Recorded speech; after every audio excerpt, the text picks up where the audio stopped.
الحمد لله الذي كفى وسلام على عباده الذين اصطفى أما بعد فقد قال الله تبارك وتعالى في القرآن المجيد والفرقان الحميد أعوذ بالله من الشيطان الرجيم بسم الله الرحمن الرحيم ألم نشرح لك صدرك ووضعنا عنك وزرك الذي أنقض ظهرك ورفعنا لك ذكرك فإن مع العسر يسرا إن مع العسر يسرا فإذا فرغت فانصب وإلى ربك فارغب صدق اللہ العظیم۔ بزرگان محترم، میرے نوجوان ساتھیوں، آپ حضرات کے سامنے سورہ انشراح الم نشرح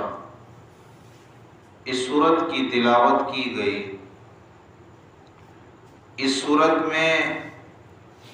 اللہ تبارک و تعالیٰ کی طرف سے ہمارے اور آپ کے آقا جناب محمد الرسول اللہ صلی اللہ علیہ وسلم پر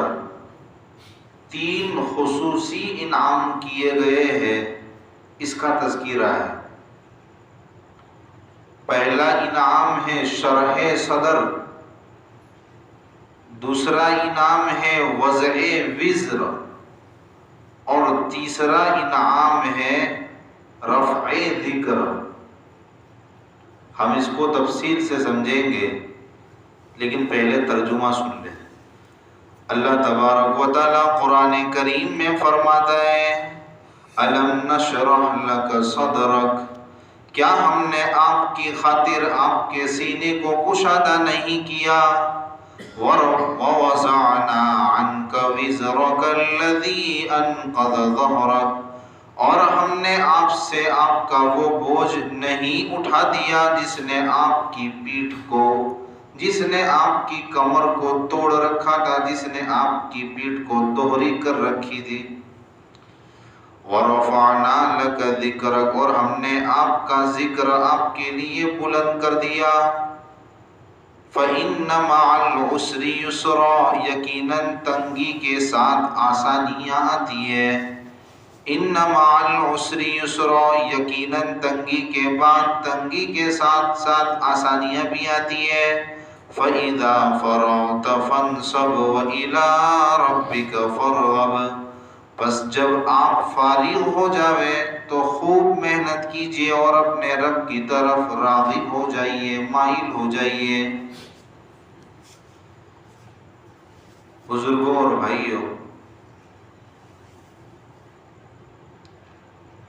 الم نشرح لک صدرک، اللہ کے نبی صلی اللہ علیہ وسلم کو جب نبوت سے سرفراز فرمایا گیا، آپ کو نبی بنایا گیا، تو اللہ نے آپ پر ایک انعام تو یہ کیا کہ آپ کے سینے کو، آپ کے دل کو علم اور حلم کے لیے کشادہ کر دیا۔ علم اور حلم کو سمجھیے، شرح صدر بہت بڑی چیز ہوتی ہے۔ کسی بات پر انسان کا دل مطمئن ہو جائے کہ یہ بھئی حقیقت ہے، تو پھر شرح صدر کے بعد یقین میں بھی کمال آتا ہے۔ آج ہم نہیں دیکھتے، ہم بہت سارے فضائل سنتے ہیں، وعدے سنتے ہیں کہ اعمال پر یہ وعدے ہیں، ہمارے دل کو شرح صدر ہو جاوے تو پھر یقین بھی کامل ہوگا،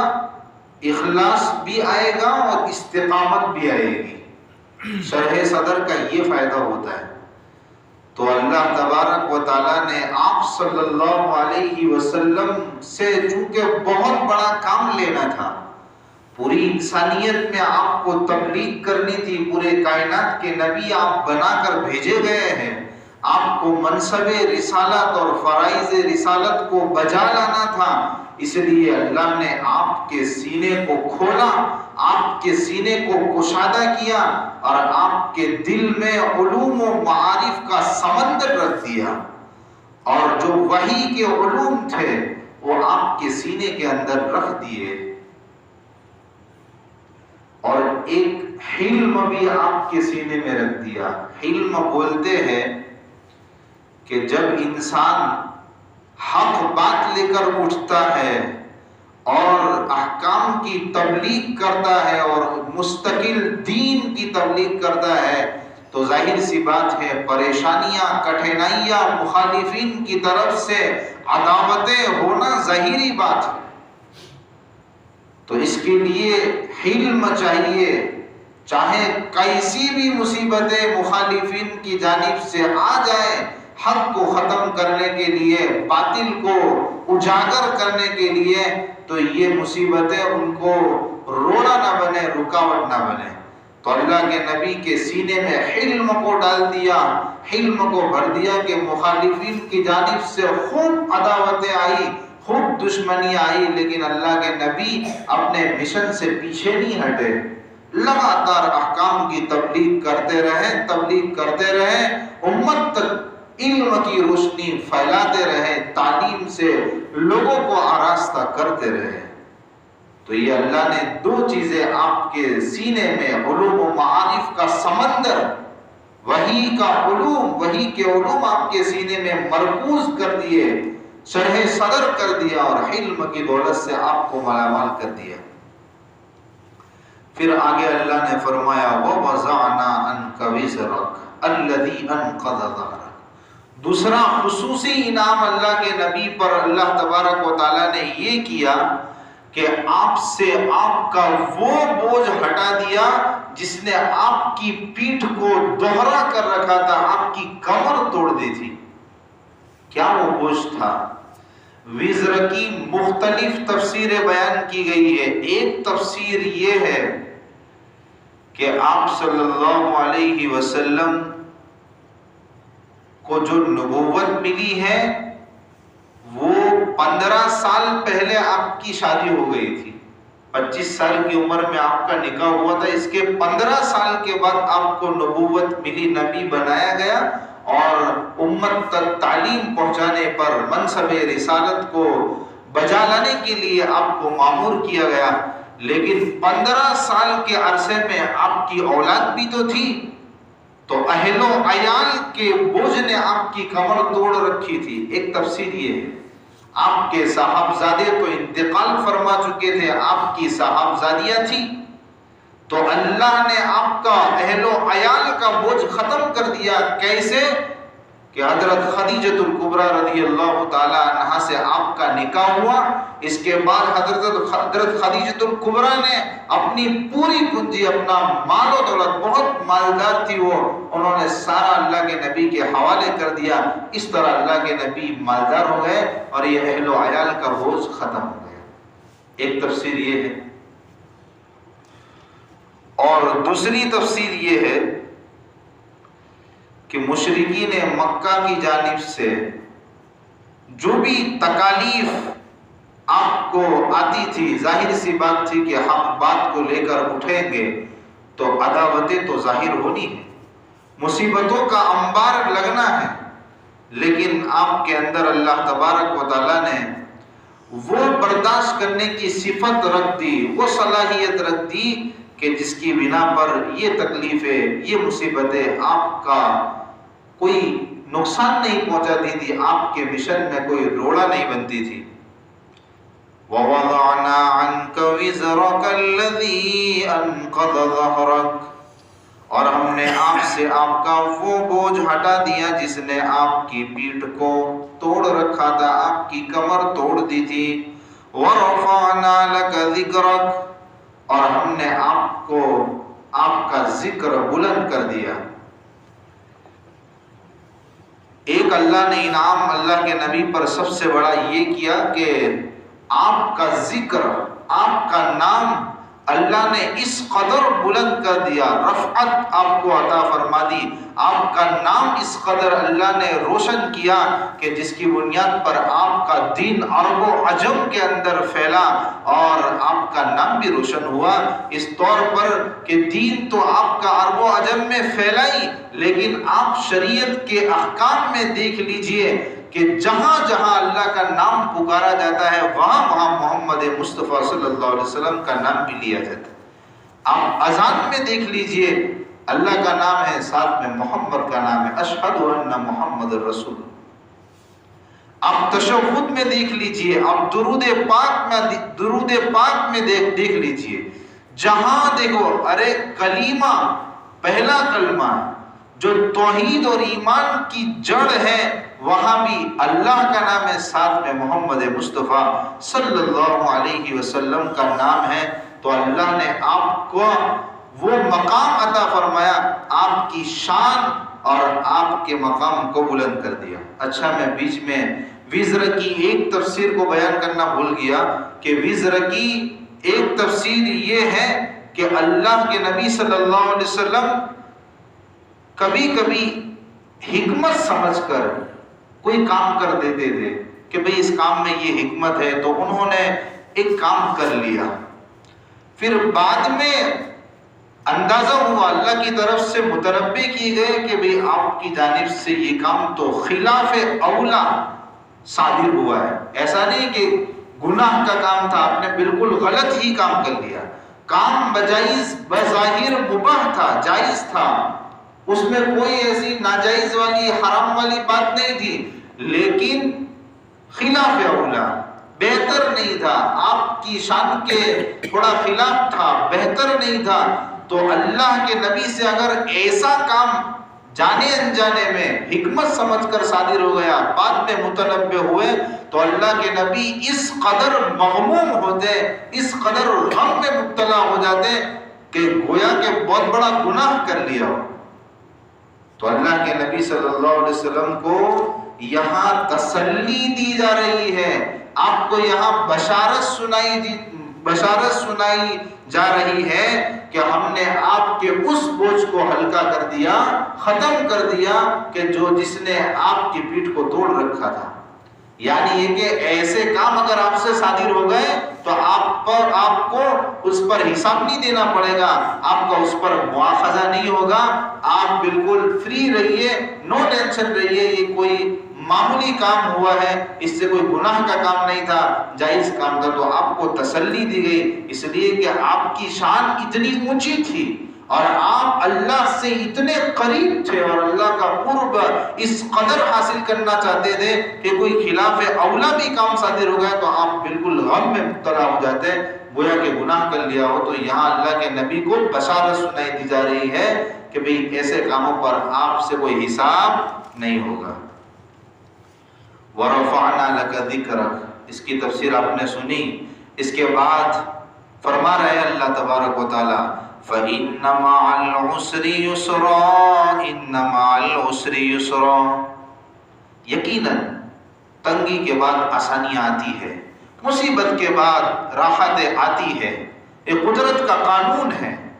اللہ کے نبی صلی اللہ علیہ وسلم پر مشرکین مکہ کی جانب سے بے شمار تکالیف آئی، تو اللہ یہاں تسلی دے رہے ہیں اپنے حبیب کو، حضور صلی اللہ علیہ وسلم کو، کہ حال میں آپ کو جو تنگی پیش آ رہی ہے، جو مصیبتیں پیش آ رہی ہے، دین کو پھیلانے میں، احکام کی تبلیغ کرنے میں، آپ صبر کیجئے، آپ جمے رہیے استقامت کے ساتھ۔ ماضی میں آپ پر جو تکالیف آ گئی سو آ گئی، آپ نے برداشت کر لی، آپ تکلیف کو برداشت کیجئے، حال میں ایک ٹائم آئے گا، بہت ہی کم مدت میں آسانیاں ضرور آئے گی۔ اللہ آپ کے غم کو ہلکا کر رہے ہیں، آپ کو تسلی دے رہے ہیں، اس لیے کہ خدا کا قانون ہے کہ ہر مصیبت کے بعد آسانی آتی ہے۔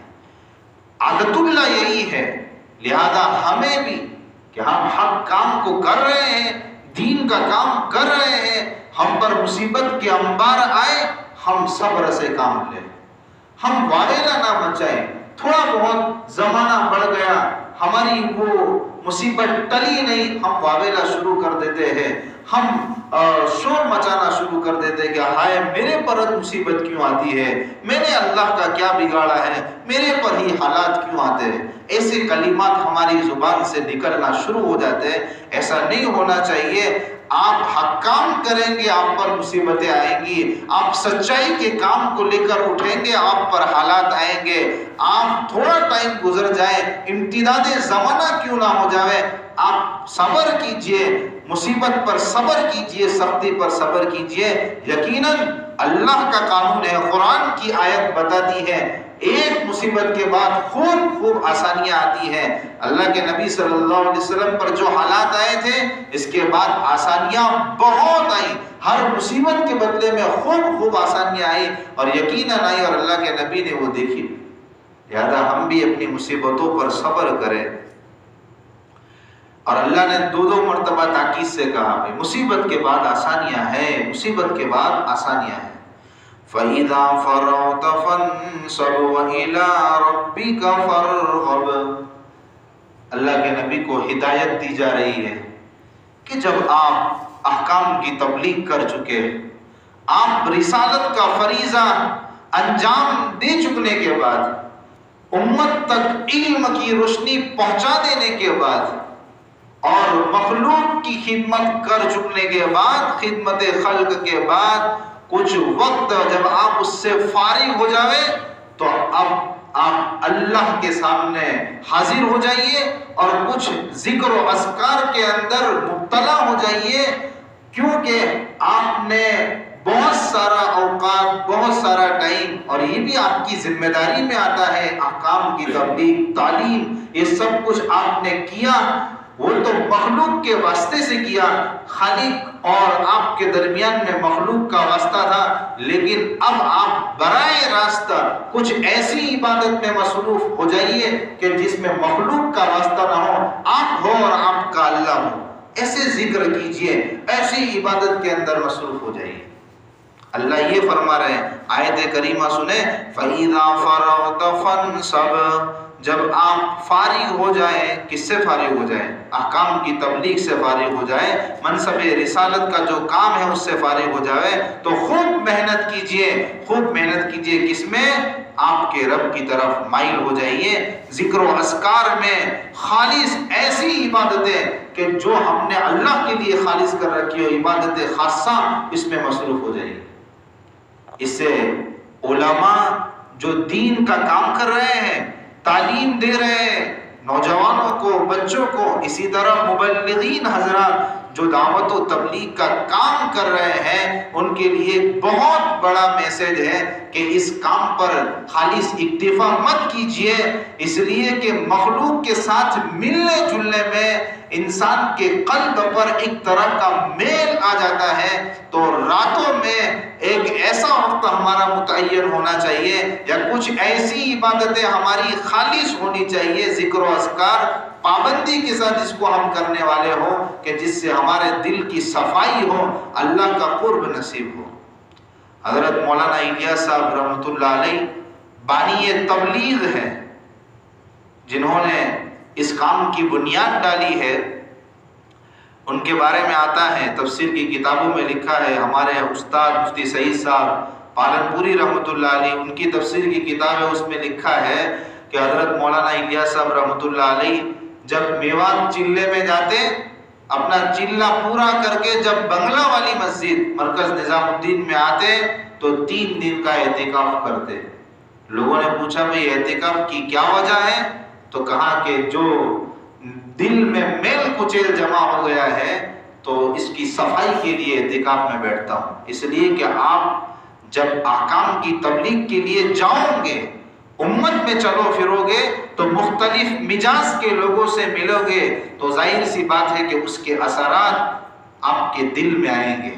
تو راتوں میں ہماری کچھ ایسی عبادتیں ہونی چاہیے، دن میں ہمارے کچھ ایسے معمولات ہونے چاہیے جس کو ہم خالص اللہ کے لیے کریں، جس میں مخلوق کا واسطہ نہ ہو. تہجد کی نماز ہے، اسی طرح نوافل کی کثرت ہے، ذکر و اذکار ہے، اپنے شیخ کے معمولات ہیں، یہ سب اپنی زندگی میں ہونے چاہیے تاکہ ہم مکمل طور پر اللہ کا قرب حاصل کر سکیں.